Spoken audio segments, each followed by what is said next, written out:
Hi everyone. In last two lectures, we have covered two chapters of Ghatna Chakra with PYQ. I have uploaded a video that included the PYQs of Ghatna Chakra of those chapters.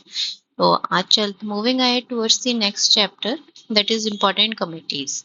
इससे questions बनते हैं PYQs इसमें काफी सारे दे रखे हैं UPPCS, RO है, RO के रखे, तो इसमें हम देख लेते हैं. Who among the following chairman of union constitution committee. इससे आपको आइडिया मिल जाएगा कि किस तरीके के कौन सी कमिटीज आर इम्पोर्टेंट और कौन सी आपको रिमेम्बर करनी है एग्जाम पॉइंट ऑफ व्यू से. Chairman of the union constituent assembly was Jawaharlal Nehru. Chairman of provincial constitution committee was constituent assembly Sardar Patel. Provincial constitution committee, chairman of provincial constitution committee तो Sardar Patel.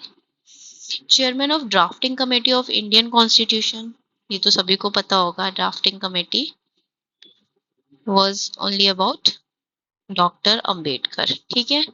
Who was the chairman of drafting committee of the Indian Constitution? Same question 1995 में PCS में आया, फिर ये pre में आया, MP PCS में भी आया, छत्तीसगढ़ पीसीएस में भी आया. Doctor Bhimrao Ambedkar.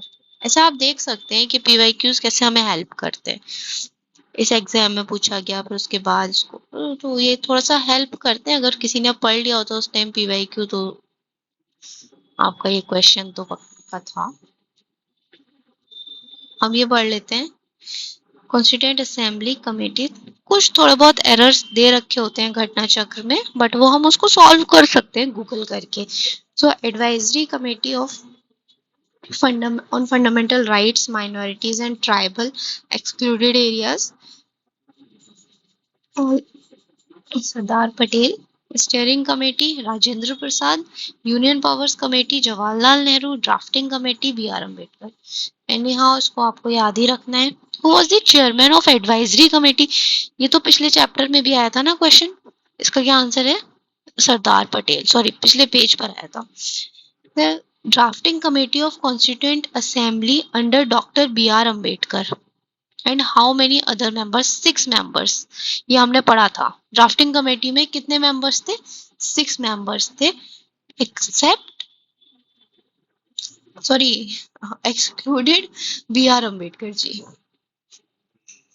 6 other members, okay, plus B.R. Ambedkar ji. Who among the following were the members of the drafting committee?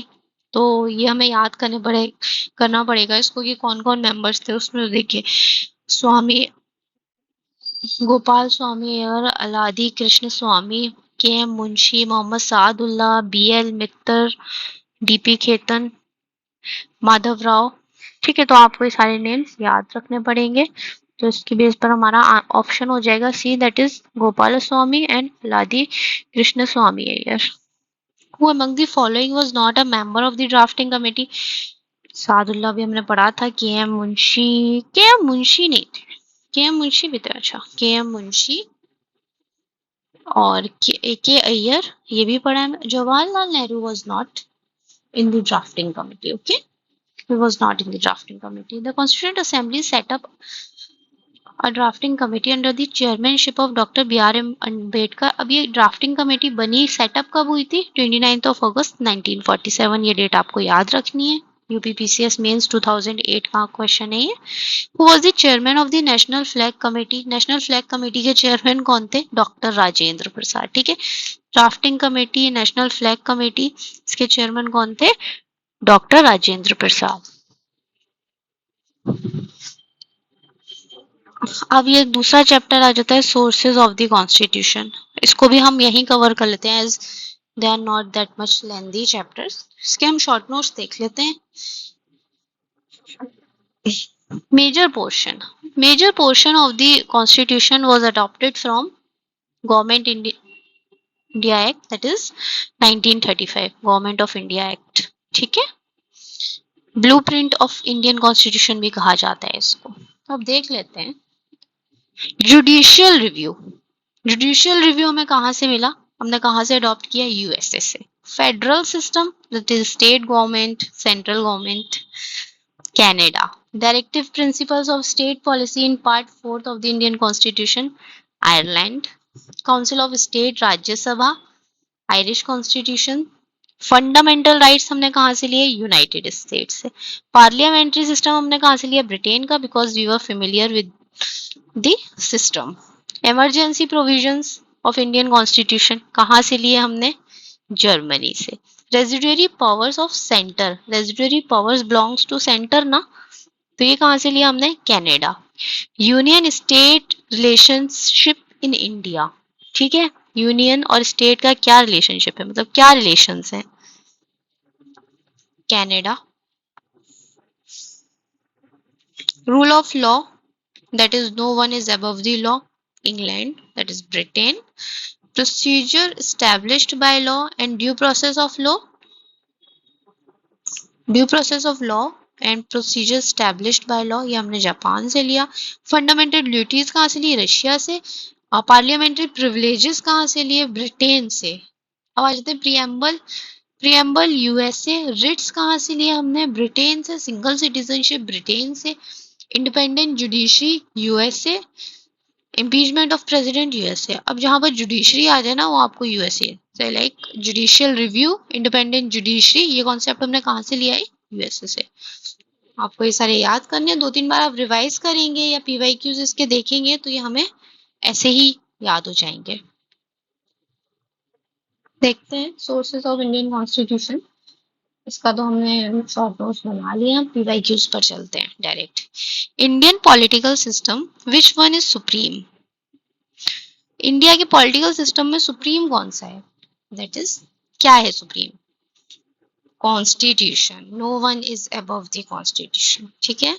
Constitution is supreme in Indian political system. The Constitution of India is the supreme law of India.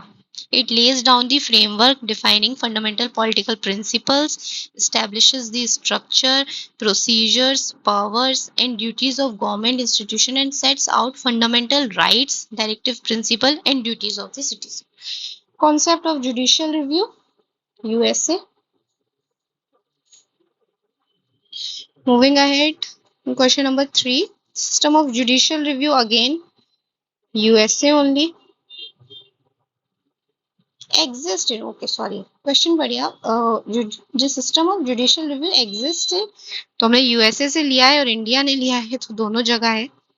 Which of the following characteristics is common between the federal system of India and America? Common क्या है इसमें?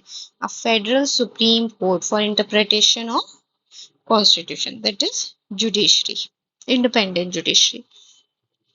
The feature of federal system of Indian constitution is inspired by the constitution of Canada. Federal system अभी हमने पीछे पढ़ा ना short notes में, कहाँ से इंस्पायर होके लिया है हमने? कनाडा से। The Indian federalism is based on the pattern of which country? India का फेडरलिज्म कनाडा से लिया है, उसी कंट्री पर ही बेस्ड है, ठीक है। The concept of a union of state in the Indian constitution has been derived from the British North American Act.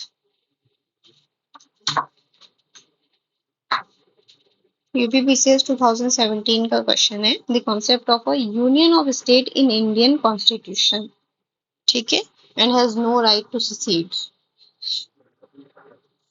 तो ये कहाँ से लिया है हमने? ब्रिटिश नॉर्थ अमेरिकन एक्ट से। कंकरेंट लिस्ट कहाँ से लिया है? ऑस्ट्रेलिया से। Idea of concurrent list in Indian Constitution has been borrowed from Australia. तो देखिए झारखंड पीसीएस 2003 में क्वेश्चन आया, यूपी पीसीएस मेंस में आया, यूपी पीसीएस फिर मेंस में 2011 में, ये यूपी पीसीएस में ही 3 बार रिपीट हो गया। आप ये देखिए पीवाईक्यू कितना इंपॉर्टेंट है ये वाला। और भी पीवाईक्यूज कितने इंपॉर्टेंट होते हैं यूपीपीसीएस एग्जामिनेशन के लिए, आप यहाँ खुद देख लीजिए। 2012 में एक क्वेश्चन आ रहा है, 11 में आ रहा है, 14 में आ रहा है, ठीक है। द फ्रेमर्स मतलब कि रिपीटेड क्वेश्चन कह सकते हैं ना इसको। The framers of the constitution of India borrowed the concept of concurrent list describe. Concurrent list कहाँ से लिया अभी हमने पढ़ा? ऑस्ट्रेलिया से ना। The concept of concurrent list again वही, ये यूपीपीसीएस लोअर पीसीएस में पूछा गया था 2015 में। यूपीपीसीएस मेंस में आ गया 2016 में, देखिए 15 में पूछा, 16 में पूछ लिया इन्होंने। तो कहाँ से लिया है हमने concurrent list, that is Australia. Concept of DPSP, ये तो सभी को पता होगा आई थिंक, आयरलैंड। यूपीपीसीएस का क्वेश्चन है 1998 का। Concept of DPSP again Ireland. DPSP are explain part 4 of the constitution. थोड़ी सी लैंग्वेज चेंज है बट क्वेश्चन वही है, पूछना ही वही चाह रहे हैं, that is Ireland. Constitution, Indian Constitution has taken a certain feature of the Constitution or other countries. Which country has contributed the framing of the? Okay, वही क्वेश्चन है, language different, same answer, Ireland.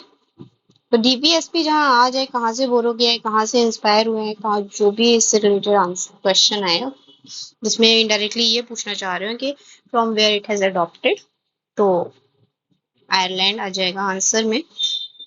Representation to talent, experience and service in the composition of Council of States. अभी हमने पढ़ा था ना, Council of State were influenced by the Irish Constitution, पढ़ा था ना हमने, आयरिश रिपब्लिक।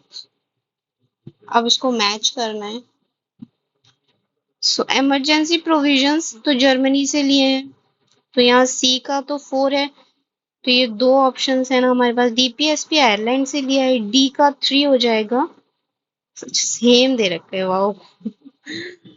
उसके बाद यहाँ पढ़ लेते हैं फंडामेंटल राइट्स कहाँ से लिया है हमने, यूनाइटेड स्टेट्स। 1 का 2 हो जाएगा, ए का 1 हो जाएगा। तो फंडामेंटल राइट्स कहाँ से लिए हमने, यूनाइटेड स्टेट्स से। ए का 2 हो गया ना, तो ये हमारा आंसर हो जाएगा डी। ठीक है। और पार्लियामेंट्री सिस्टम यूके से, क्योंकि वही हमने देख, उसी से हम फेमिलियर थे, तो वही पार्लियामेंट्री सिस्टम अडॉप्ट कर लिया। Which one is not correct, not correct देखिए। Fundamental rights US, okay. DPSP Ireland, yes. Residuary powers of centre, नहीं ये गलत है। रेजिडुअरी पावर्स ऑफ सेंटर कहाँ से लिया हमने, ये अभी हमने पिछले क्वेश्चन में पढ़ा था ना, नहीं कनाडा से लिया है, ऑस्ट्रेलिया से नहीं लिया। कंकरेंट लिस्ट ली थी ऑस्ट्रेलिया से। फिर वही मैच दी फॉलोइंग आ गया, देखिए fundamental rights, US bill of rights, directive principle, Irish constitution, union state relationship, अभी हमने पढ़ा था ना, यूनियन स्टेट रिलेशनशिप कहाँ से लिया हमने, कैनेडियन कॉन्स्टिट्यूशन। कैबिनेट गवर्नमेंट क्या बचा, ब्रिटिश कॉन्स्टिट्यूशन। ठीक है, अगेन वही मैच वाला आ गया। तो प्रोसीजर एस्टैब्लिश्ड बाय लॉ कहाँ से लिया था ये हमने, जापान से। ठीक है, तो बी का 3 हो गया, बी का 3 दे रखे हैं और आंसर हमें मिल जाएगी को सॉल्व करके। तो देख लेते हैं, rule of law England, procedure established by law Japan, reserving of a bill bye governor, governor जो बिल रिजर्व कर लेता है ना, ये कहाँ से आया, कनाडा से। Concurrent list taken from Australia, adopted from. ये भी देख लेते हैं, DPSP Ireland, fundamental rights US, concurrent list Australia, India is a union of state with greater powers to the union, means state has no right to secede, अलग नहीं हो सकता state India से, that is from Canada. Concept of fundamental duties has been taken from Russia. ठीक है, अब ये आ गया assertion reason, the constitution of India has become the longest one. ठीक है, ये the chapter on fundamental rights has been borrowed from the model of American Constitution. ये भी ठीक है, बट ये फंडामेंटल राइट्स अमेरिकन कॉन्स्टिट्यूशन से बोरोड कर लिए, इस वजह से ये कॉन्स्टिट्यूशन लेंदी है, तो ऐसा कुछ नहीं है आई थिंक। देखते हैं answer B. Okay, so B and A are true, but R is not the correct explanation. The Constitution of India is the longest written constitution. It has 22. It had 22 parts, 395 articles and 8 schedules. ठीक है, तो ये chapter जो है borrowed from the constitution, but this is not the only reason responsible for the lengthiest constitution. आगे, concept of fundamental rights as incorporated in the Indian Constitution has been adopted from US. वही देखिए, repeated questions हैं, कुछ important topics हैं, उसी से ही पूछ रहा है। Fundamental rights again America, from which country the constitution has taken reference the idea of fundamental, again वही क्वेश्चन है, तो USA. The idea of fundamental, again USA. The tradition of written constitution, constitution written होगा ये भी हमने America से, okay ये। तो यहाँ हमारा ये सब sources of Indian constitution complete होता है guys. If you like the video then gives the thumbs up, and आपको वीडियो नहीं पसंद आया है तो please feel free to give your feedback.